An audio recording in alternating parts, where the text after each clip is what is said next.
প্রিয় ছাত্রছাত্রী, তোমরা সবাই কেমন আছো তা কমেন্ট করে কমেন্ট বক্সে জানাবে।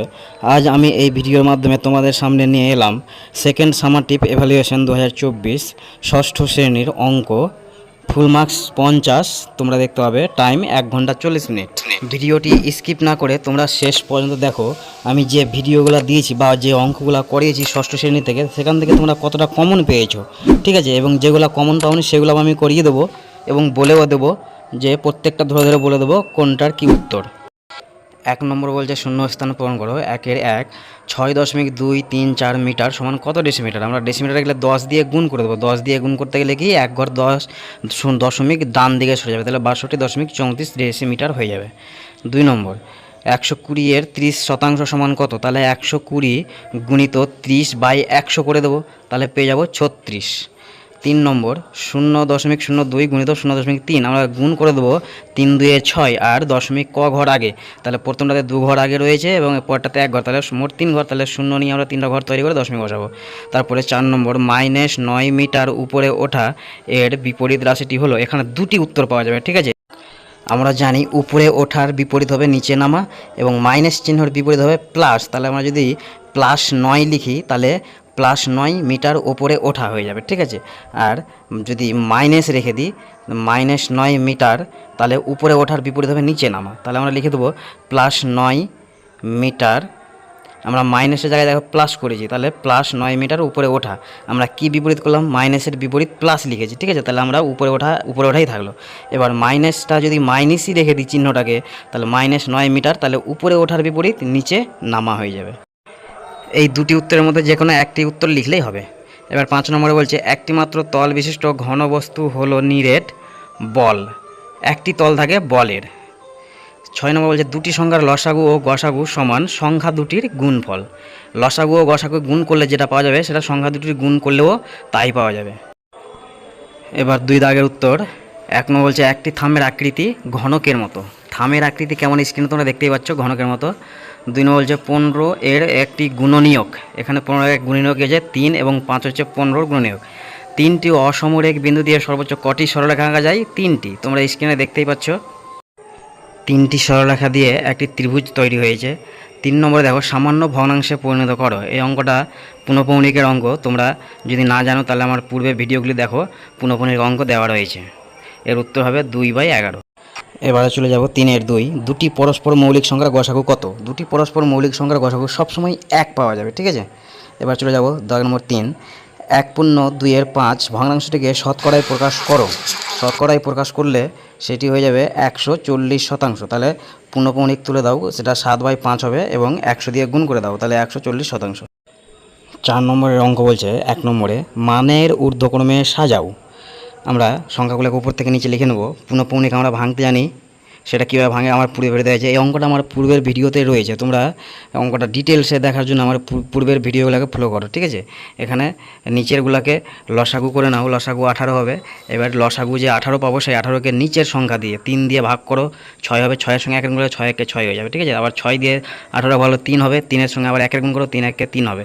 আবার 9 দিয়ে ভাগ করো 2 হবে। 2-এর সঙ্গে 11 2। এবার দেখো তোমরা কোনটা ছোটো পাচ্ছ, সব থেকে 2 ছোটো। তাহলে আমরা ছোটোটাকে প্রথমে লিখে দেবো, কারণ এখানে মানের ঊর্ধ্বক্রমে অর্থাৎ ছোট থেকে বড় সাজাতে বলেছে। 2 নম্বর বলছে মানের অধক্রমে সাজাবো, অর্থাৎ বড় থেকে ছোটোর দিকে যাব। তাহলে আমরা প্রথমে সংখ্যাগুলোকে লিখে দিলাম, লিখে দিয়ে আমরা প্রথমে গুণ করে দেবো। 67-র সঙ্গে 12-র গুণ করে দাও। এবার কত ঘর আগে দশমিক তা বসিয়ে দাও। এবার অধক্রমে বলেছে, অর্থাৎ বড় থেকে ছোটোর দিকে আমরা যাব। তাহলে বড় 8, তারপরে 7, তারপরে 2, এদের মানগুলো বসিয়ে দাও, তাহলেই হলো। 5-এর 1 বলছে এক বিশেষ ধরনের পিতলে 70% তামা ও বাকিটা দস্তা আছে 20 কিলোগ্রাম। এই একরকম পিতল তৈরি করতে কত কিলোগ্রাম দস্তা লাগবে হিসেব করে দেখাও। তাহলে 70% তামা, তাহলে বাকিটা দস্তা, তাহলে আমরা ধরে নেব সম্পূর্ণটা হচ্ছে 100%। তাহলে বাম দিকে লিখব পিতল, ডান দিকে লিখব দস্তা। আমাদের দস্তা বের করতে হবে। তাহলে পিতল 100 কেজি পিতলে দস্তা রয়েছে 30 কেজি, তাহলে 20 কেজি পিতলে দস্তা কত কেজি পাবো? আমাদের দস্তা চেয়েছে, তাই লিখব 100 কেজি পিতলে দস্তা লাগে 30 কেজি। তাহলে 1 কেজি পিতলে দস্তা লাগে 30/100 কেজি। তাহলে 20 কেজি পিতল তৈরি করতে দস্তা লাগে 30/100 গুণিত 20। আমরা 0 0 কেটে দিলাম, তাহলে পেয়ে যাবো 3 2 6 কেজি। তাহলে এখন লিখে দেব 20 কিলোগ্রাম পিতল তৈরি করতে দস্তা লাগে 6 কেজি।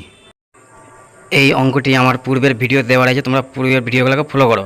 আর বন্ধুরা তোমরা অবশ্যই লাইক করবে, আর যারা নতুন রয়েছো চ্যানেলটিকে সাবস্ক্রাইব করে নেবে। এবারে চলো 5-2।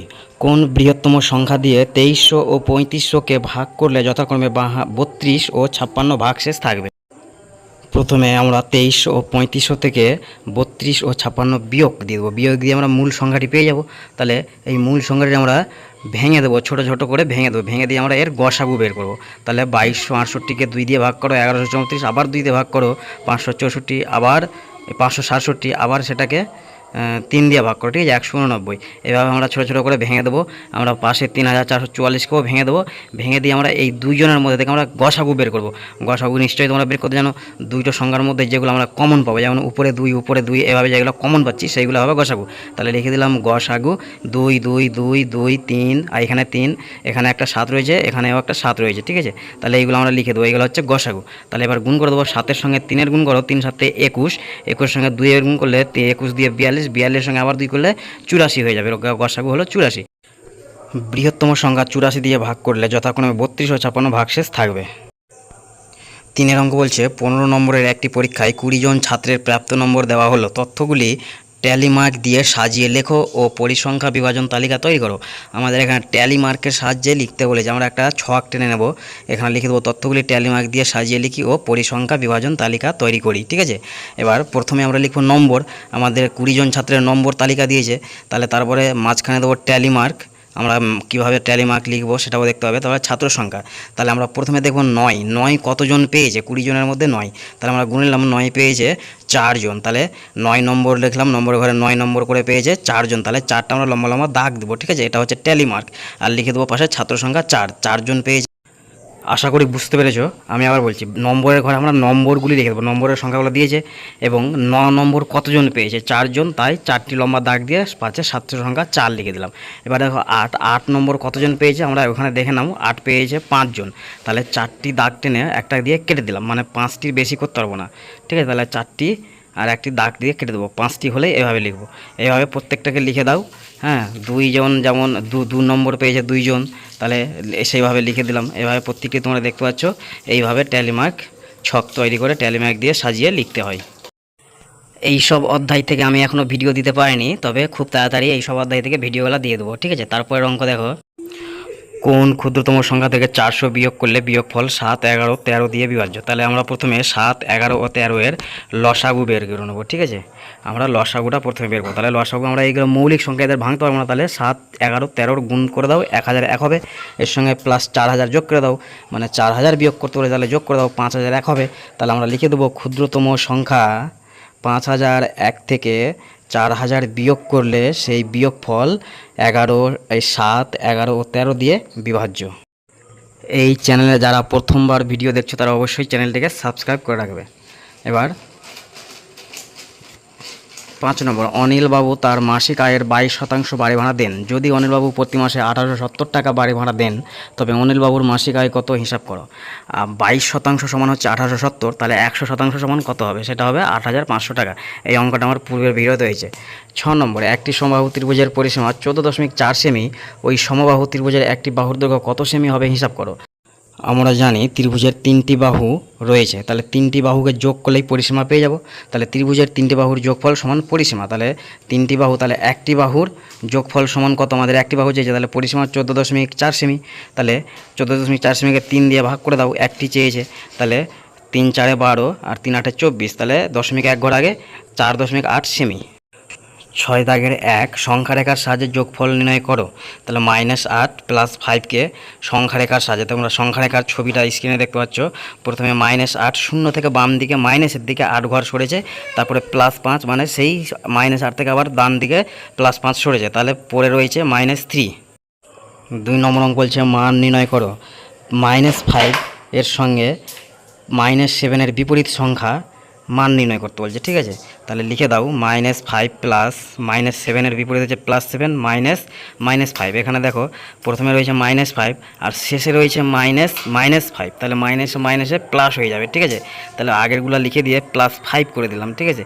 এবার দেখো -5কে ঘিরে দিতে হবে, ঘিরে দিয়ে এবার মাইনাসের সঙ্গে মাইনাসের যোগ, প্লাসের সঙ্গে প্লাসের যোগ, তাহলে +7 আর +5 যোগ করলে 12 হবে। 12 থেকে -5 বাদ করে দাও, +7 থেকে যাবে।